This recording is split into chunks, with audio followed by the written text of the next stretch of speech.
And this is why 100,000 is not enough for the American dream no more. It's not enough for the American dream no more. And this is, like I said, the money aspect. It is crazy that is not enough to live off of. It's just not. Or to have your full American dream.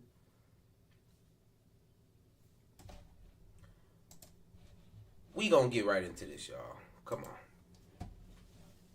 More than half of Americans say they would need at least $100,000 a year to be financially comfortable. The benchmark of a six-figure salary used to be the gold standard income. It represented the tipping point of finally earning a disposable income and building a savings, spending based on your wants, not just your needs. The American dream is what makes a middle-class lifestyle. You're able to pay your bills. You're able to put food on the table, put a roof over your family's head, and you have some additional savings. Now, people making well over six figures are still living paycheck to paycheck. What used to symbolize financial freedom is now keeping people stressed about making ends meet.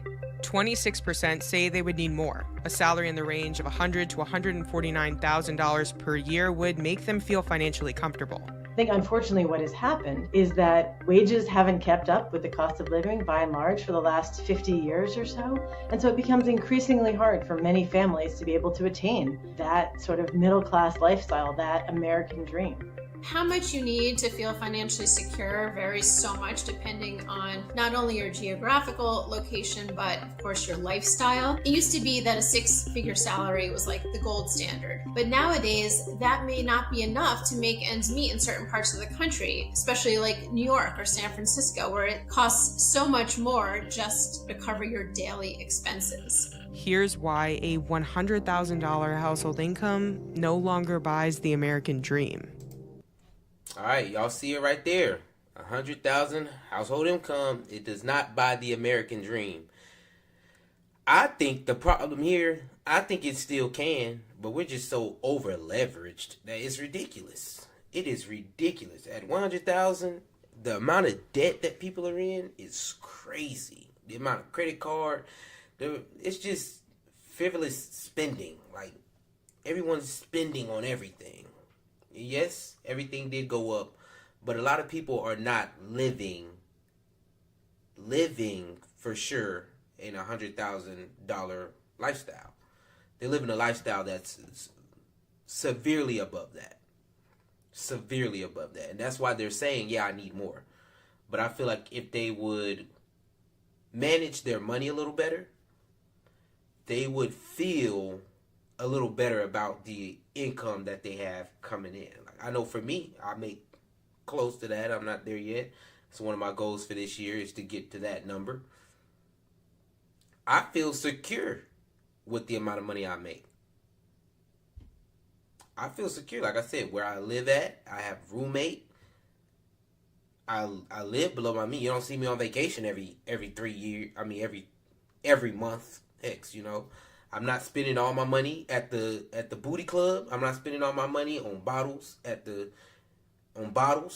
to get a section every weekend. You know, I live a pretty sustainable lifestyle. I'm not going to get brunch every weekend. I don't usually buy anything out of whack. This honestly, that car, people was surprised. People were shocked. Astonished, like, ain't no way. Or so literally, I'm telling you, the way I live, it's literally just like that. They tell me all the time, Steve, go get some new clothes. And I'm like, man, I don't want that. That shirt, $200. I'm good on that. Steve, you've been wearing them same shoes for 2 years. I say, hey, bro, they still clean. Look, and I'm going to put this fit together. They going to look real nice. I've been doing all that stuff. That's what I'm saying. Been doing all that. So it's definitely surprising for everyone. But like I said, I personally think $100,000 for a household is enough to be comfortable as long as you don't over leverage yourself. And I just think we're so over leveraged with wants. You can't have a lot of wants, I think, with that 100,000. Oh, excuse me. I had to get that out. That joint been bothering me this whole time. Yeah, you can't have a lot of wants, and I think that's what the American dream comes down to is being able to have your wants whenever. But let's go ahead and get right on into this. Why $100,000 household income can't buy you the American dream. Go Banking Rates analyzed how much a family of 2 adults and 2 children would need in each state to own a home, a car, and a pet, as well as have an additional 20% of their income for savings and 30% for discretionary spending. The core of what the American dream means is some amount of economic security, that you feel like you can get by and do a bit better. Maybe do better than your parents, maybe be able to afford a house, certainly be able to save for your children's future. All 50 states require more than a $100,000 annual income, with 38 states needing more than $140,000. The most affordable states, Mississippi, Arkansas, and Kentucky, need between $109,000 and $117,000.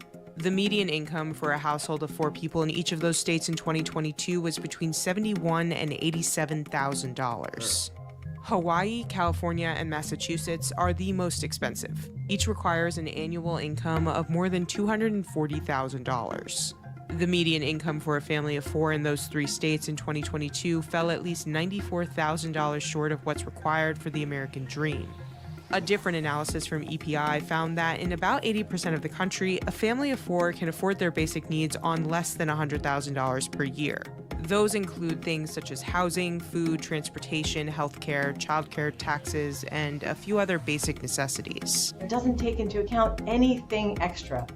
Hold on, let's look back at this. No, I'm gonna finish. I'm gonna let them finish. It's really just putting food on the table, putting a roof over your head, getting health care for your family. And so you're not saving for a rainy day if something happens to somebody or if they lose their job. So there's no extra in there for retirement, for kids' college. Those are the kinds of things that many people want to save for. Those are the many things that people consider a part of the American dream.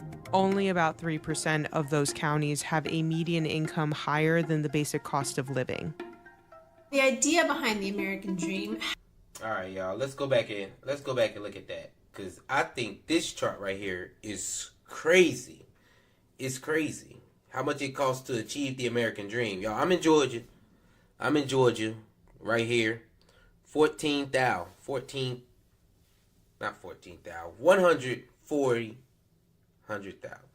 you know, 140,000 in Georgia, 140.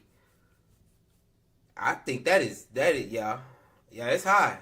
It is high. It's high. But like I said, the American dream to me is all about more of the wants than anything. Because this other chart, it showed that your needs will be fulfilled, but all your wants, that's kind of out the door. So maybe, folks need to consider moving to some of these other areas. It's not a lot in these areas, I would say. It's not a lot there. And coming from a person I'm from Arkansas, y'all. I was just there this weekend. Yes, you have a more simple lifestyle because there just isn't as much to do.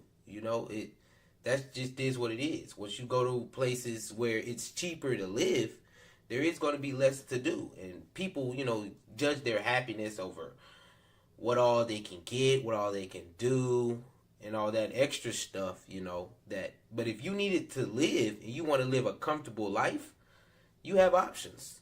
You'll still be able to get the things that you need. All the extravagant that comes around it is going to be gone. And like they said, let's go to this other chart.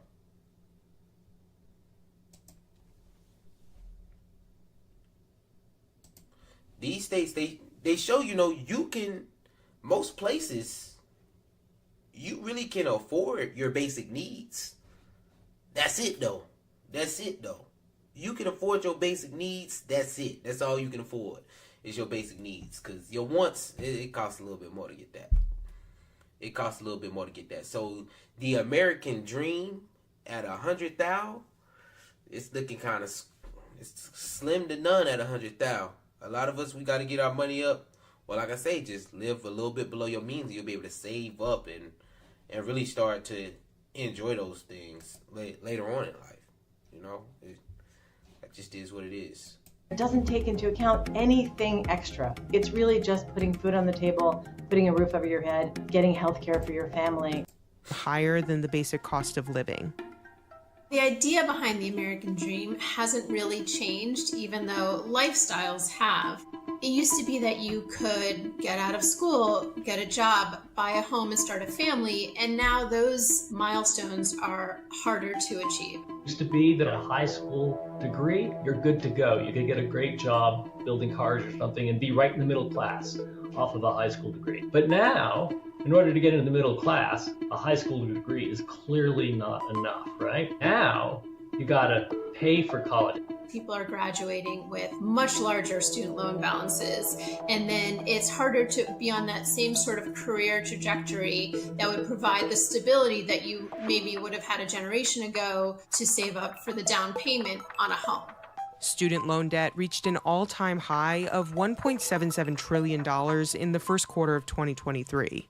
This can have a ripple effect, especially when entire generations are starting their adulthoods with thousands of dollars in debt. So when we think about the kinds of investments you want to make for your children, the cost of college has gone up a lot faster than overall inflation. So trying to make those investments on a smaller and smaller paycheck compared to the cost of living can be very difficult and almost impossible. And so the kinds of debt that young people can rack up going to college gets larger and larger, and your ability to then make ends meet yourself, be able to buy a car, be able to move out of your parents' house, those things become much more difficult over time. The American dream typically is people owning property and having children, but that's becoming largely inaccessible for many people. And even those who have attained these things are finding themselves managing every dollar coming in and out just to stay afloat. So that trade-off is underlying the new cost of the American dream. Millennials and Gen Zers still want to buy homes despite feeling like they can't afford it. 62% of younger millennials and 63% of Gen Zers still say owning a home is part of the American dream. 66% of U.S. renters surveyed say rising prices leave them feeling hopeless about ever owning a home. 72% of respondents say they can't afford the down payment. 17% of all homebuyers said that saving for the down payment was the most difficult task in the buying process, and 52% said student loan debt delayed their ability to save. The typical first-time homebuyer in 2022 had a household income of $95,900. Nationally, a prospective homebuyer would need a nearly $110,000 salary to afford the principal, interest, taxes, and insurance payments on a median price home. But the median household income in the United States in 2022 was a little under $75,000. If you're born into a nice neighborhood in which your parents have lots of wealth and lots of income, your chances of doing well are vastly improved. And part of that's homeownership. Collectively, Americans owe $1.1. All right, so we got to digest that, starting with student loan debt. Student loan debt is definitely something that we take on, but I feel like if you pick the right degree, you're going to be fine.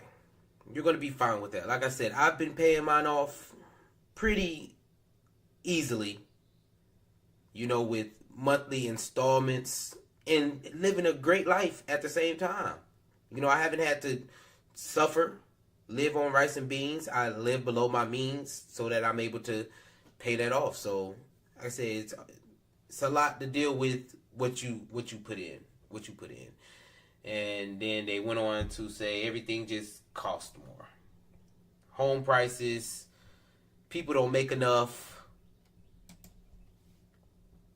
Say rising prices leave them feeling hopeless about ever owning a home. 72% of respondents say they can't afford the down payment. 17% of all homebuyers said that saving for the down payment was the most difficult task in the buying process. I don't think it's the most difficult task. It's a process. It's a long process. That's why I said time, being patient, and just letting that stuff stack up. And 52% said student loan debt delayed their ability to save. In these days, I'm not hearing that. Unless you're actually going to pay off your student loan debt. Like most people they're not paying nothing into those student loan debt. Most people, The they ain't typical paying first-time nothing into homebuyer that, in y'all. 2022 had a household income of $95,000. Yeah, the thing with this, the rise in consumer debt, people have a rise in consumer debt because everyone's over leveraged on everything. Buying stuff that you want instead of, you gotta sometimes find the balance in things, y'all. Find the balance. Because once you implement these good practices into your lifestyle, it becomes easy to do things like save money, pay off debt. I've been, like I said, constantly just chugging at it, and it works. It's leaving. It takes time. Everybody wants everything right now. Right now. I need it right now. And need to learn to live by the practice of delayed gratification. You put all that work, it'll feel way better in the end. You put in that time and that patience to actually see the things that you put in place come to fruition.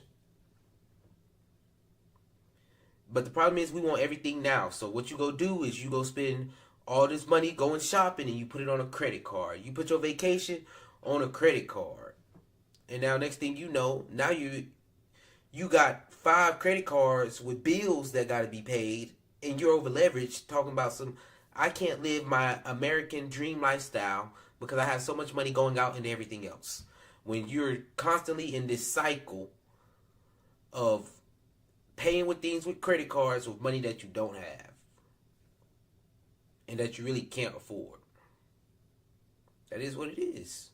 That is what it is. Go to school. Once you go to school, get a degree that actually will help you. All degrees are not made even. I don't want to say that. I don't want to hurt feelings, but all degrees are not made even. And then put in money practices that would actually work. I can tell you salary ranges, crazy salary ranges. Teachers paying off student debt. Engineers paying off student debt. Doctors paying off student debt. It's literally the money practices that you put, the practices that you put into play. The systems that you put into play. And once you get them greased up and keep them going, you might have to oil them up every now and then, but they're going to keep chugging along. People don't want to follow the money systems that are already placed for them to get to their American dream eventually. They want that American dream now. And it's just not something that you can have right now. It's just not something that you can have right now. Collectively, Americans owe $1.13 trillion on their credit cards. Inflation, it's eroding people's purchasing power. It's reducing their ability to save for their future or invest in these long-term goals. So that loss of financial stability can create a sense of powerlessness and insecurity and contribute to feelings of uncertainty and vulnerability. It can really impact people's self-esteem, their resilience, their overall psychological health. Economists have suggested that debt growth became a substitution for income growth.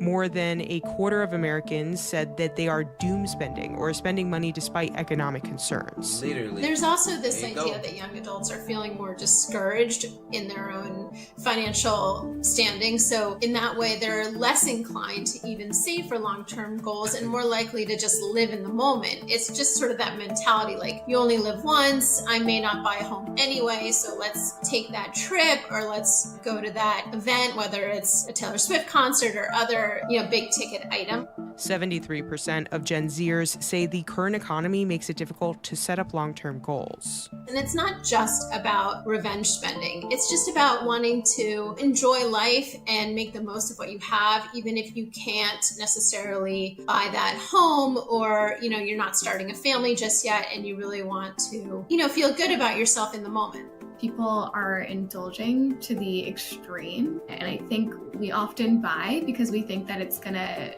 change our life or it's gonna give us this emotion that we feel like we're missing, and it's like an endless trail of spending and constantly gonna make us feel empty because we're externalizing something that we need to give to ourselves. I think that's a big issue with consumerism, and it's running rampant. Social media has changed the conversation so much because there's just been this abundance of the ability to see these glamorous, glorified lifestyles. It's not only celebrities that are presenting themselves this way, but even your own peers, which makes a lot of people feel like they're just not measuring up. They can't financially compete with what they're seeing online.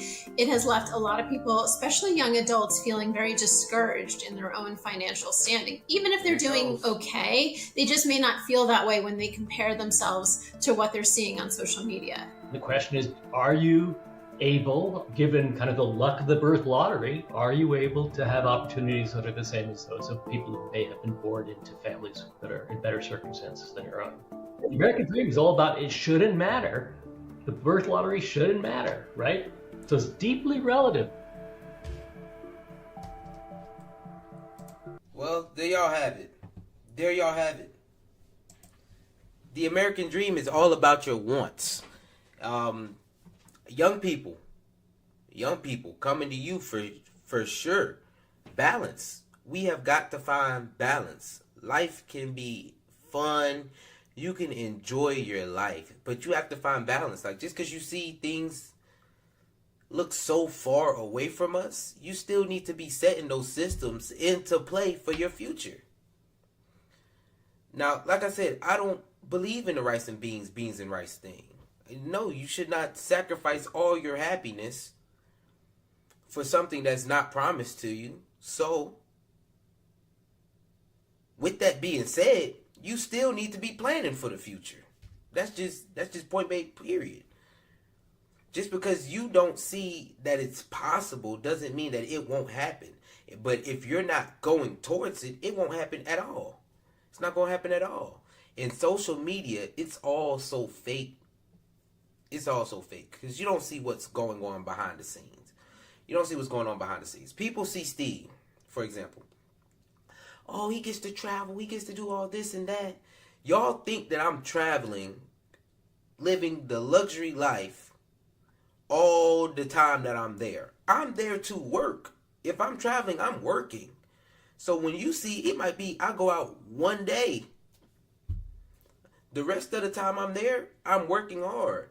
Then all that time, I may be going 3 weeks, a month at a time. I'm away from family. There are events that I'm missing. All this stuff. I sacrifice a lot to do that. The living conditions, I'm not living in 5-star hotels like everybody just thinks, you know. Now, yes, there's things that come with it, but there's takeaway as well. Social media is so fake. You may see your friend go on a vacation. You don't know how long they had to save up for that or what they sacrificed to go to those pearly white sand beaches to go see what they're doing. And then they might be on that vacation, the pictures you taking, they not doing nothing else. They're not going to spend money on nothing else. So is that trip might not be up to what you think is all going on. Social media is so fake. It's so fake. I'm telling you, my parents could take me out to go out to eat, and I take a picture. It'll make it look like I paid for it all. I did all this. I'm living a luxury lifestyle. Wants. This to me, what was just talked about, people need to learn to manage their wants and stop being so over leveraged in the idea of your wants. And this is why I tell people the saying that I hate the most. You hear it in high school, you hear it in college. These are the best years of your life. And everybody, woo. That sucks to hear. When I'm in high school, I'm in college, and I hear these are the best years of my life, I'm like, heck no. My life will continue each year to get better and better. I'll be able to afford more. I'll be able to do more. My whole life is not meant to be lived right now. It's not meant to be lived right now. So I will continue to push to have everything just get better and better as time goes on. And that is why I have to set these systems in place. You need to be setting these systems in place. 10% to yourself first. That does not mean to your wants. That's not to your wants, y'all. 10% to yourself does not mean wants. 10% to yourself means planning for your future. Living below your means. Some of y'all in Atlanta, y'all paying $2,000 rent to stay by yourself. It's craziness. Definitely living above your means. Definitely.